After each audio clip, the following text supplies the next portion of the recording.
מה קרה כששילבו פופ, טראפ, EDM והוספנו קצת פאנק? נוצר ההייפרפופ, ז'אנר מוזיקלי שהתפתח בעשור האחרון ויצר חוויה מוזיקלית מרגשת ומוקדמת. הז'אנר התחיל לצמוח בסביבות שנת 2010, כאשר קולקטיב המוזיקה PC Music בראשות A.G. קוק התחיל לשחרר קטעים שהיו שונים מכל מה שהכרנו עד אז.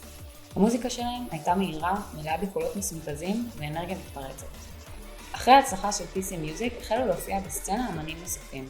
אחת המרכזיות שבהם היא סופיה, מפיקה בריטית שפרצה ב-2013 עם שירים כמו ביפ ולמונד. המוזיקה שלה הייתה מהפכנית, עם סאונד חדשני ומוגזם, והפכה את ההייפרפופ למשהו היום. בהמשך הצטרפו לגל אמנים נוספים כמו צ'ארלי אקס, גיקס 100 ודוריאן אלקטרה. הם הוסיפו את הטאץ' הייחודי שלהם והפכו לתופעה ויראלית. הייפרפופ משלב שימוש כבד באוטוטיון, אפקטים דיגיטליים וקולות מסונתזים, יחד עם מלודיות פופיות וקצב מהיר. התוצאה היא חוויה מוזיקלית מרתקת שמטרתה לעורר את כל החושים.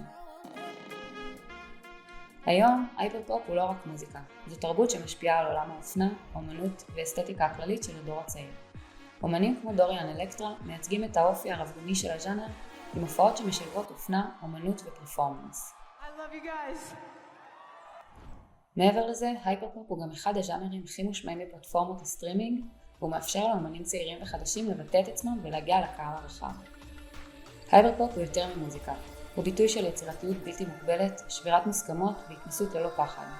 הוא מייצג את הרוח הצעירה של הדור החדש, שמחפשת להפתיע ולהתחדש בכל יום.